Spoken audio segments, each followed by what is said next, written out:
Good evening. Damien O'Dullahan is Anam Dum, August is Mishnah and Laura Cunty. Hello everyone, my name is Damien Dullahan, and as County Librarian of Tipperary County Council Library Service, I'd like to welcome you all to this event. Many of you already will know that Nenagh Library is a Europe Direct Information Centre, an EDIC, for the counties Tipperary, Limerick, Cork and Kerry.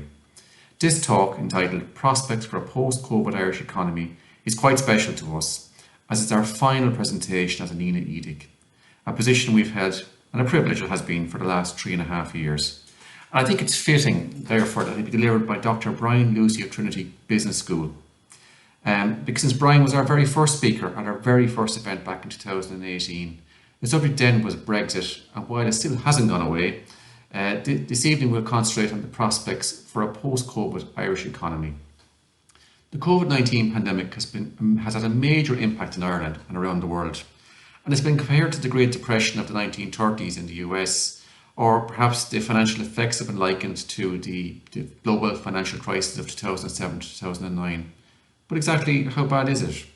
What are the true economic and social costs of COVID-19? And given that certainly that while some will survive, possibly even thrive during this, the worst health and economic crisis of our time, others will not. Irish governments may have to deal with the economic fallout from this pandemic for possibly decades to come, but we are not alone. Governments around the world face major economic and policy challenges as a consequence of COVID-19. And whilst our present government struggles to get ahead of this pernicious virus and reopen our economy, can we say with certainty that they and successive governments have the ability and the will to come up with the clever, imaginative and workable short and medium term plans to avoid yet another economic catastrophe? If not, we risk economic stagnation and political division for years to come. To talk us through this and to give it the benefit of our experience, I'd like to welcome you to our guest speaker tonight, Dr. Brian Lucey. Brian is a friend of Nenagh Library and a great friend he's been to Tipperary Libraries. As I said already, he was our first ever speaker for the Nenagh Edict, and I really think it's fitting that Brian will be our last speaker too. I have no doubt he needed no introduction to you because he's so well known through, he's a very high profile, we've seen him on RTE, radio, television, etc. But Brian is a professor of finance at the School of Business, Trinity College Dublin. He's a graduate of Trinity with a first class degree in economics. Brian has worked as a statistician in the Department of Health and as an economist in the Central Bank before joining TCD. He has studied at graduate level in Canada, Ireland and Scotland and hold a PhD from the University of Stirling. So without further delay, I'd like to welcome Dr. Brian Lucey. Thank you. Hello and welcome to this short talk. I'm delighted to once again, even if only virtually this time, be addressing on behalf of the Tipperary County Libraries. And I have had numerous occasions to speak in person through their outreach program, and I'm delighted to be able to continue doing that here through Zoom, with which we have all become all too sadly familiar. For those of you who don't know me, I'm Brian Lucey. I'm Professor of International Finance and Commodities at the Trinity Business School. Here we are. And they asked me to speak, if I would, on the post-COVID economy. And the good news is there will be a post-COVID. The better news is there will be a post-COVID economy. So we don't have to worry too much that we're going to end up in a situation where this dastardly lurgy is going to continue forever. There is going to be an outcome which will be positive.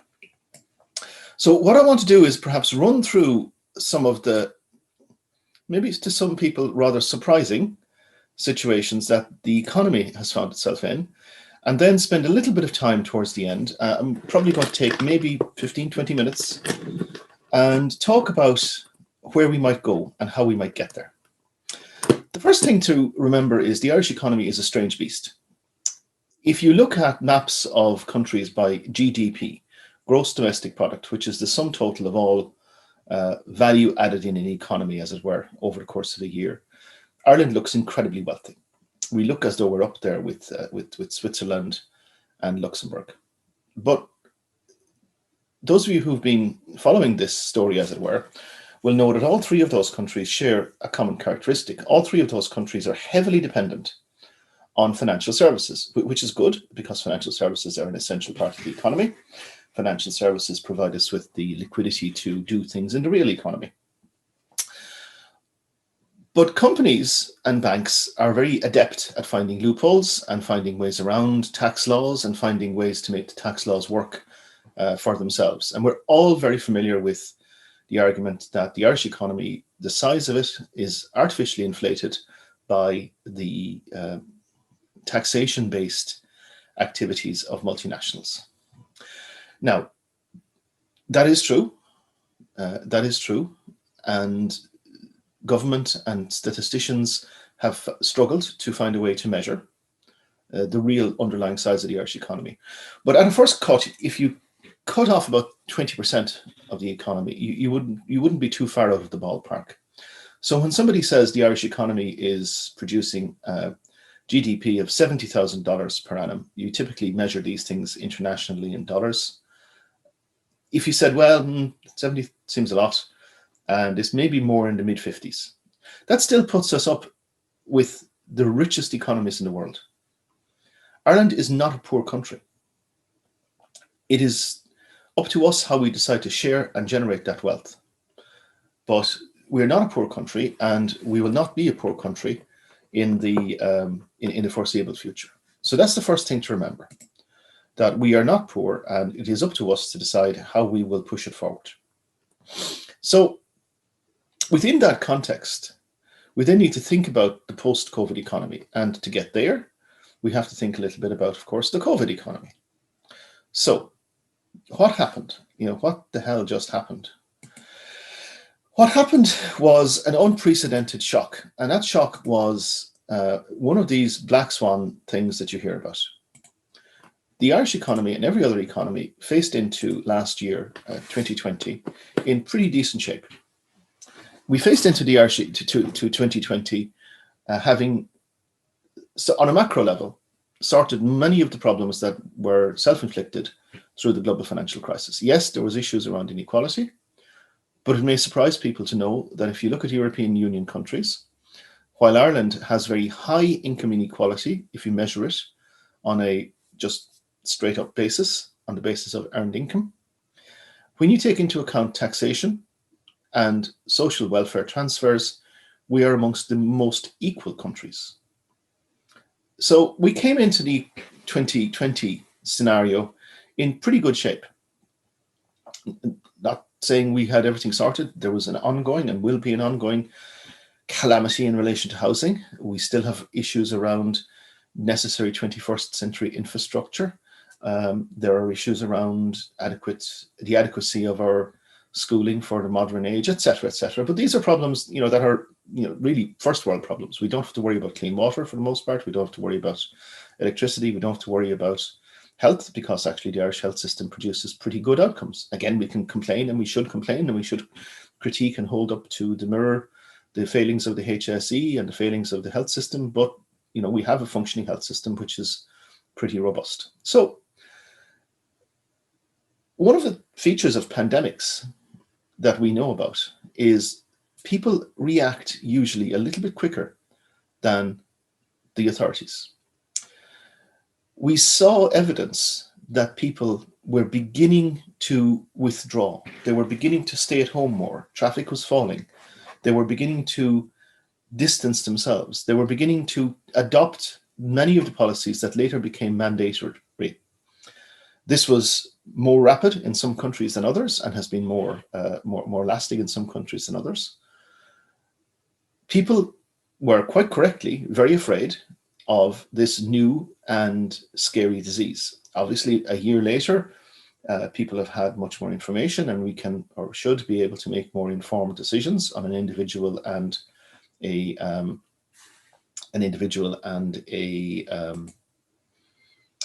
national level.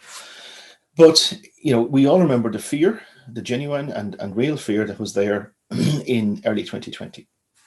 So the economy took a massive hit. What the Irish government did, in conjunction with most other economies, wealthy economies, was say, look, we will put in place a series of mattresses to stop the falling pieces.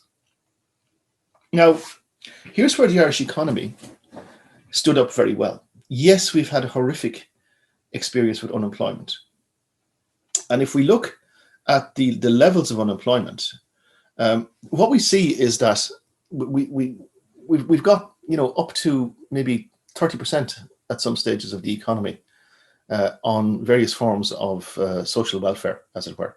Most of that vast increase, we went from 4.9% to 30% over the course of basically a couple of weeks. We're still at about 25%. Most of that was being funded through the pandemic unemployment payment and other similar schemes. So while it looks incredibly problematic, it is or should be transitory, assuming we reopen. We'll come back to that. The other feature is that the Irish economy held up really quite well at a macro level. At a macro level, we ended up in 2020 with a little bit of growth. We ended up with the economy larger than it was at the start of the year. And this may be very surprising to a lot of people, but remember what we do in this country is we are an export powerhouse. We don't often give ourselves credit. We often say, oh, it's all Facebook booking profits and it's all Google shifting taxes. It's not really. We're a huge exporter of agribusiness, but we're a much, much bigger exporter of chemicals, of computer components, of services. Ireland is an export powerhouse. Its problem is that that's rather concentrated in some areas, both industrially and geographically. So what happened was the Irish economy split into two, in effect. And over the course of 2020, we really saw this split. Imports fell, exports rose. Imports fell because the domestic side of the economy was producing less. Consumption, of course, fell off because we weren't out consuming stuff. Nothing was open, and we weren't able to buy stuff. We were buying stuff online, but we were not able to wander down to the shops, buy a new pair of shoes very easily. We weren't able to go out and get a new car. We weren't able to go out and dine out, particularly. The customer-facing sectors of the economy were and continue to be absolutely hammered. And that's where the problem has become. The problem has become that the export side of the economy, the services side of the economy, has adapted. I was last in my office in Trinity College Dublin in early March 2020. Over that time, I've managed to continue to do my job reasonably well, I hope. I've taught all my courses, I've continued my research, I've done all my administration. It's possible, although suboptimal, to do my job remotely. It's very suboptimal. You miss, the system misses interpersonal contact. There is going to be a problem down the line in getting people back to the office, as it were, getting people back on the shop floor. People are going to be somewhat used to working from home, although most people would rather have a mixture. And the thing we lose is we lose that casual contact, which is not just having a casual cup of coffee or going for a pint or having dinner with a colleague. It's bouncing ideas off them as you meet them in the corridor. It's running into somebody as you come up the stairs or as you come out of the bathroom and saying, oh, here, listen, remember that thing we were talking about? That's where a lot of spontaneity has been completely lost. You can't be spontaneous on Zoom. You can't just ring up somebody and have a natter in a work environment. You'll do it if they're a friend, but that's a different situation. So the Irish economy split into two. We split into an economy which was export-facing, service-facing, and was powering ahead. And then we split into an economy which was, which was hammered. Exports rose by 6 or 7%. Imports fell by 11, 12%, which improves the national bottom line very significantly. But the reason the imports fell was because shops weren't able to import stock to sell because they were closed. The downstream effects of the closure of the effective shutting down of the hospitality, tourism, and domestic-facing retail was where the problem lay, and that's where the problem will continue to be. So at a macro level, we're doing okay. We'll come to the Brexit situation in a moment, but if we look at things people get worried about, people get worried a little bit about things like debt to GDP. So I suppose the surprising issue is that if you look at forecasts from, say, the ESRI or the central bank, our debt to GDP ratio has only risen by a small amount. It's about 60%, and it's going to be about 60% for the next couple of years, despite the fact that the government is running very large deficits, 20 billion in 2020, the thick end of 20 billion in 2021, more or less 10 billion in 2022, tapering off. So what we need to think about is, how do we deal with the problems that have been created? We've seen estimates that maybe up to 1 in 4 companies which have shuttered as a consequence of not just COVID, but also the government instructed lockdowns, may not reopen. It doesn't take a genius to look around any small Irish town or any street, any main street in a medium-sized town or city, and say, you know what, a lot of these hoardings are never going to come down.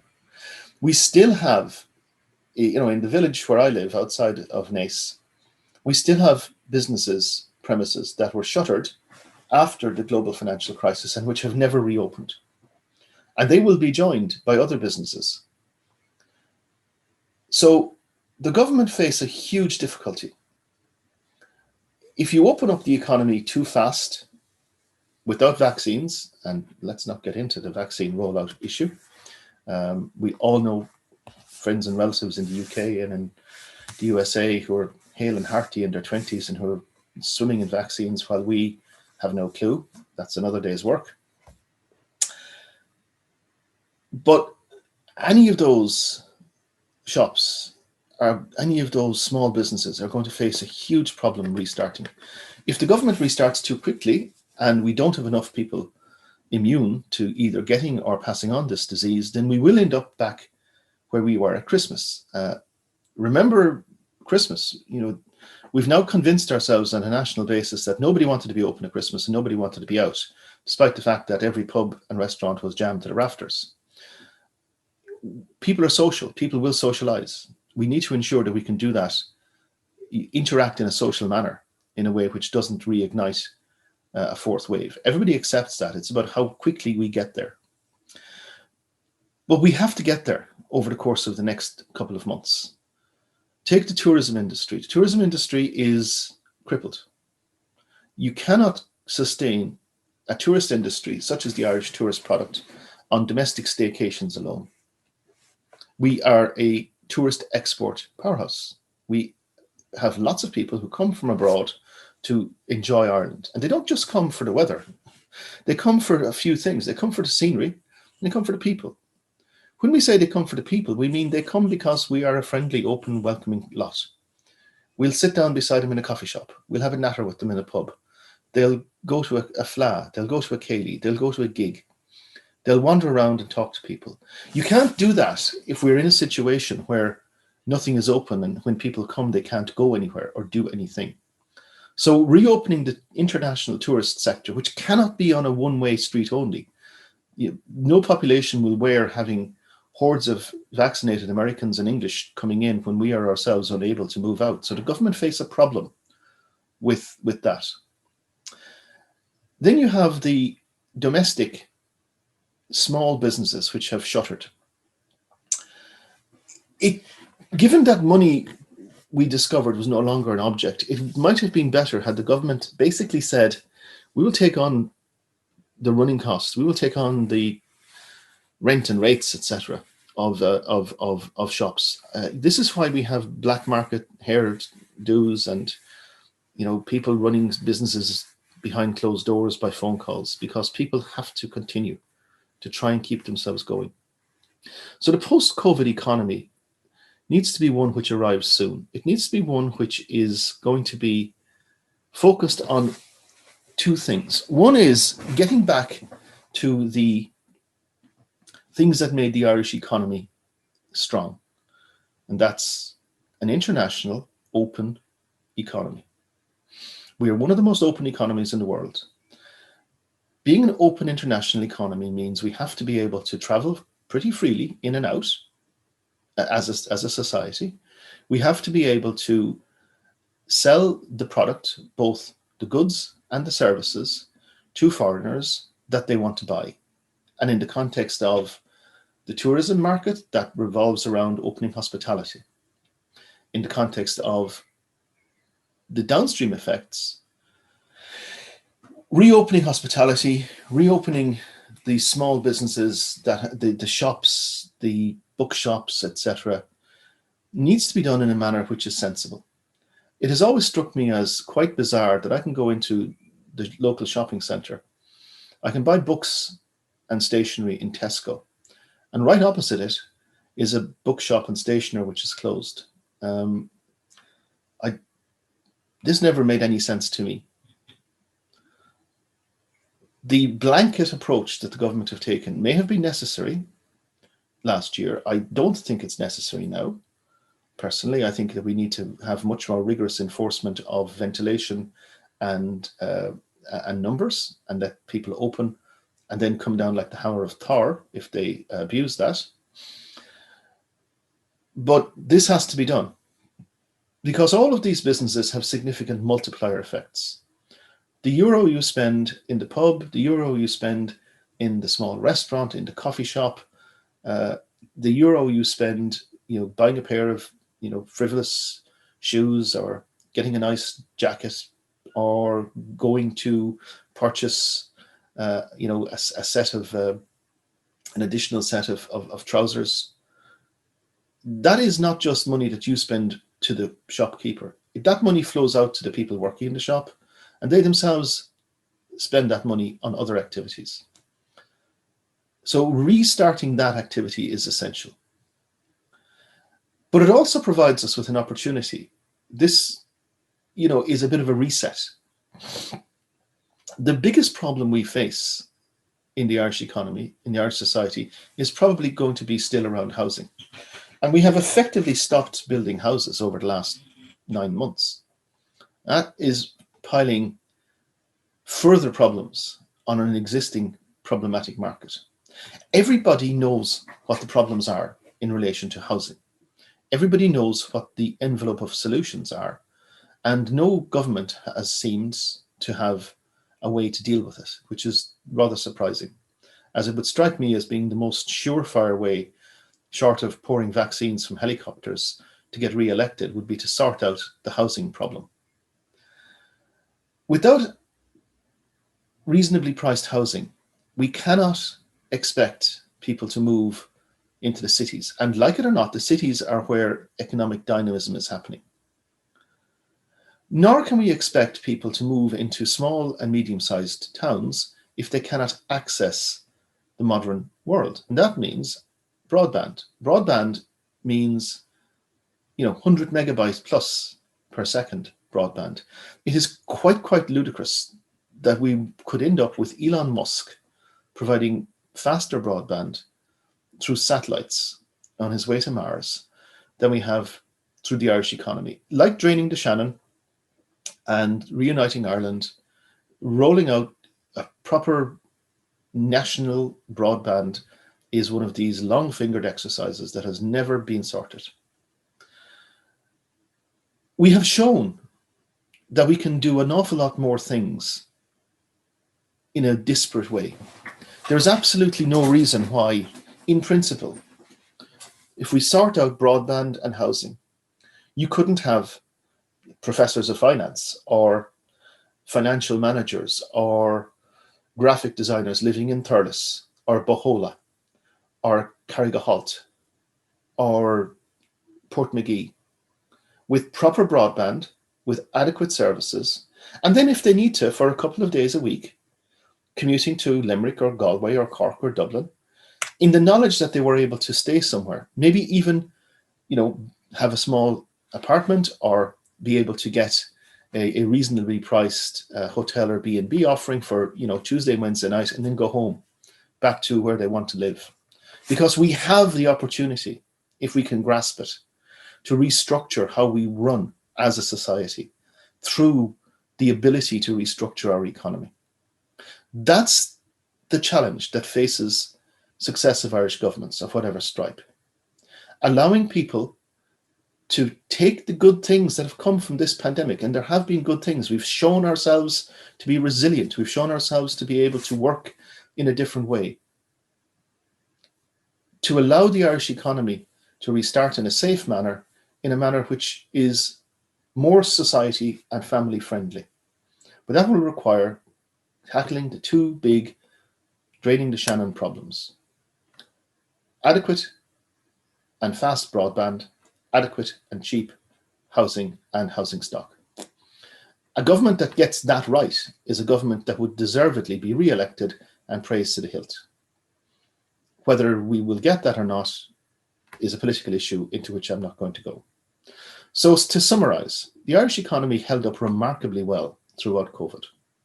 But that was driven by the very things that now are somewhat perhaps not problematic, but need to be re-examined. Our open international export-facing economy saved the day for us. But we have a very large problem with our domestic small business, our domestic customer-facing small business, and our international tourism offering. Absent those, we're not going to even be in a position where we can start thinking about getting the broadband and housing situation sorted so that we can continue to allow people to spread out and take the pressure off the cities. Taking cars and traffic out of cities makes them more livable. Those who choose to live there permanently have a more enjoyable way of living. Those who choose to live outside can do so in the knowledge that they can continue their work if possible. And if they need to go to the cities for a couple of days, they can do so in a safe and sensible manner. That's the future of the Irish economy, an open international economy with an open, thriving international tourism and with a significantly more dispersed population, which allows for a more Irish way of living.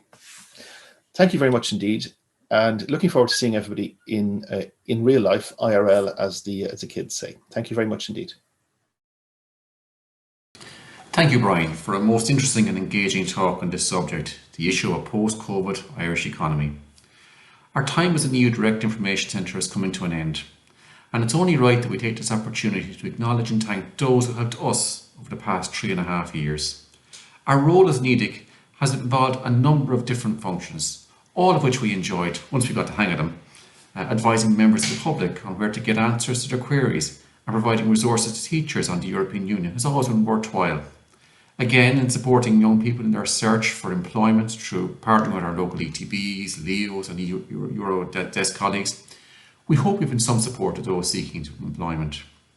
Our annual soapbox competitions, which were kindly sponsored by the EU representation in Ireland, were lively affairs, allowing people of all ages with a passionate viewpoint the opportunity to persuade us of their stance. Right from the start in 2018, when Nenagh EDIC produced a national winner of the under-19 age group in Anna Bradish, a student from the Ursuline Convent in Thurles, staff at Nenagh EDIC were very impressed by the consistently high standard of those taking part in the competition.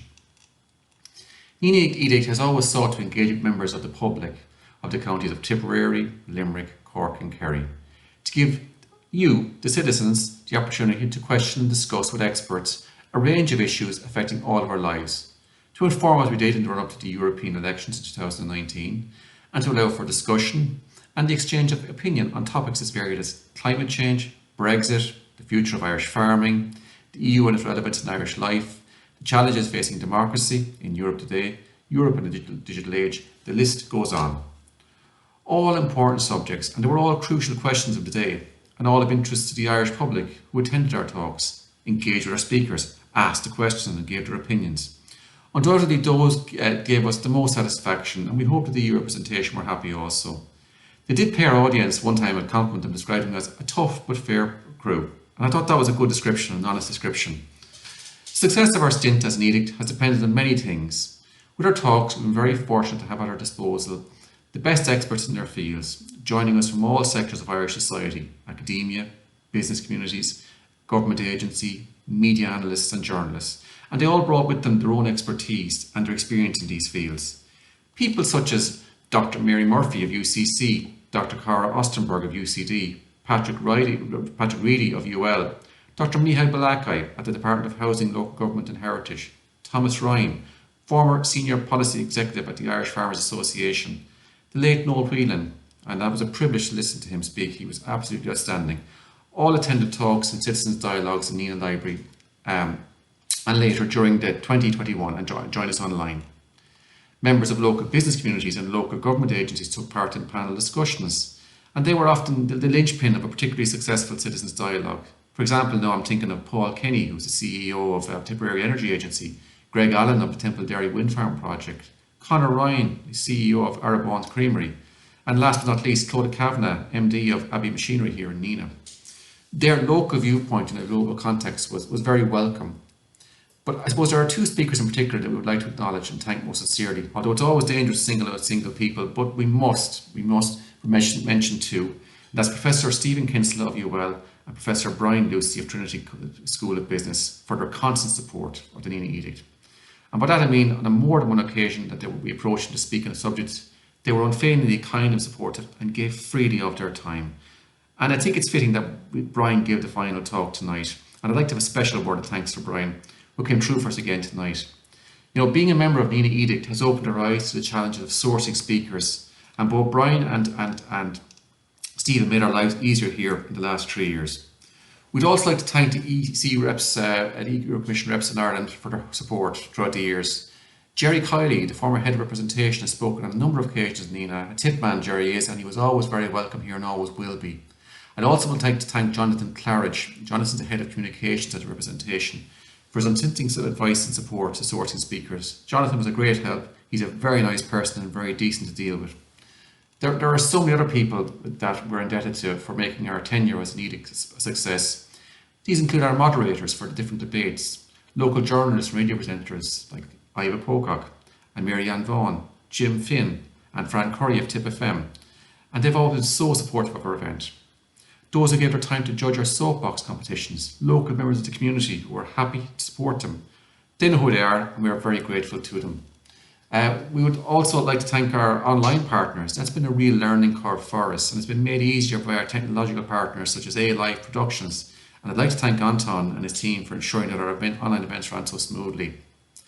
I really would like to reserve a special thanks for the staff of Nenagh EDIC, Nenagh Library. They're a fantastic team. They have worked so hard. Again, it's dangerous to mention one person, but Margaret Ryan has given so much to this. She really has. And I'd just like to convey my true thanks to Margaret for this. And for all the other staff in Nenagh Library. You've been terrific, you've worked so hard, and we're very proud of what we've achieved here. And finally, I'd like to thank you, the public, for your support throughout the years, for coming and taking part in our dialogues and our soapboxes, for tuning in, logging in. We thank you. I always say it, but without you, we won't succeed, because without you, you are our lifeblood and we need you, and we are very grateful for your support. And we hope that you've learned a lot from it and it's been a benefit to you. So with that, I'd like to sign off and say good night and stay well. Thank you.